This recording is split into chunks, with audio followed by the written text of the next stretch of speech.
Hi everyone, Kelt here. Now we have a backlash against Catherine and Prince William for their rule-breaking trip to Edinburgh. Alleged control freak Nicola Sturgeon, the Scottish politician, has been so over the top about the rules that she failed to see the benefits of the future King and Queen visiting people who have had enough of the various restrictions over the past 12 months. Most people can see that the benefits by far outweighed any disadvantages. Now we have furious Tories who are hitting back at that comment from Nicola Sturgeon aimed at Prince William and Catherine. We have the country's government reminding the palace of the strict restrictions north of the border. They describe the reminder to the royals as unsubtle and rude, and they also described it as petty. Now a Scottish scientist has called for the police to look into the visit and raised questions over whether it had breached the country's travel ban. Unbelievable. Anyone breaching this new rule could be slapped with a £60 fine. Travelling across the border is only permitted for work purposes, also for charity work. I think the work that the Duke and Duchess of Cambridge do could be classed as work and also as charity work. The visits, the train tour that they did was most definitely work. Most of the people that they visited were elderly in care homes and they were thrilled to see them, albeit from a safe distance, masked up as usual. It's absolutely rude and ridiculous that the minister did not extend a welcome message to Catherine and William during her daily briefing. This was despite having been asked about the trip. How self-important and arrogant to emphasise the fact that the royal household would be aware of the restrictions in Scotland during their planned visit.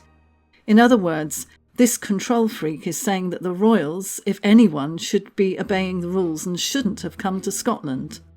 Naughty, naughty, Catherine and William. That's what she's basically saying.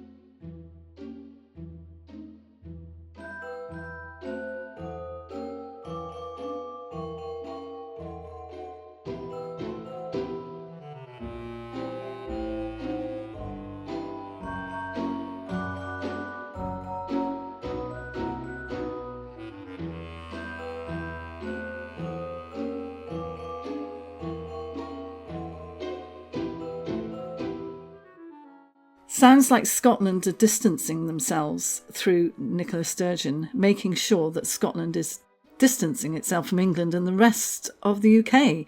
And now the Scottish government is stating that Ms. Sturgeon did not actually try to stop the royals from going to Scotland.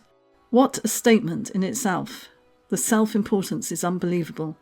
Now we have another Tory minister saying how unsubtle it was and that it will backfire on her because of the many loyalist Scots who would be appalled that she would be so rude, and they said that she should know better. It has been said that Nicola Sturgeon is jealous of anyone who has the spotlight and that the power has gone to her head lately. One person on Twitter said she has never heard of the importance of the feel-good factor clearly. They talk about the importance of mental health, and a visit from the future King and Queen of England for these elderly people is the best tonic they could have. Another person said, the nerve of this woman trying to stop the future King and Queen from visiting Scotland to thank essential workers. Whether people are royalists or not, they cannot deny the benefits of what the Duke and Duchess of Cambridge are doing at the moment. The trip was organised so that the couple could thank frontline workers, volunteers, care home staff, teachers, school children and young people, and hear about their experiences and sacrifices, and also the inspirational work that they had done throughout 2020. It was said that it was Catherine's first official journey by royal train, despite having been a part of the monarchy for almost 10 years, while William has used it several times. So this proves that Meghan was very privileged to have a trip early on for one of her first appointments. It was a short royal tour on the royal train with the Queen. So Meghan was very privileged, so very early on in her role as a royal, when she shared a short tour with the Queen on the royal train. I'm also reading how Nicola Sturgeon has constantly outmanoeuvred Boris Johnson's government and how she regularly gazumps Boris and his ministers when they have announcements lined up on UK-wide decisions in the evening. She seems to be quite controversial and has had a lot of criticism levelled at her over the past year. It is a shame that she could not thank William and Catherine for what they did. The things I'm reading about Meghan are just showing how relentless her PR are at trying to get her out there in a positive way. So many things are being said about her life, mundane things that are of no interest to anyone with a life. From Meghan's Christmas recipes to, unbelievably, Meghan and Harry as examples for royals, can you believe, saying that their financial independence should be a model for the monarchy, for the monarchy's money problems. This is hilarious. This is so laughable. And then we have Mike Tyndall following on the heels of Meghan on his tragedy. Oh my gosh, it just doesn't stop, does it? How everyone seems to be following Meghan, and Meghan sets the trend for this and for that. Meghan shares tips for hosting the perfect Christmas. In one article, she talks about how she makes this special drink with almond milk and various spices and a dash of bourbon. We are really not impressed, Meghan. Some of us are actually making our own almond milk and really doing it from scratch.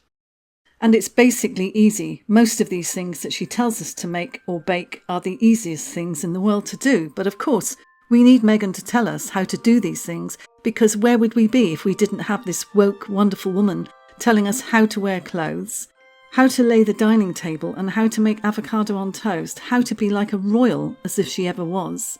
She also seems to be still trapped in the white and neutrals theme.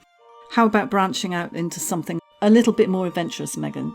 And the one thing which has totally got to me today that I've read about Meghan and the passive-aggressive way that she seems to be really going for the royal family, especially the Queen, is this one statement, which we know full well that these are Meghan's words.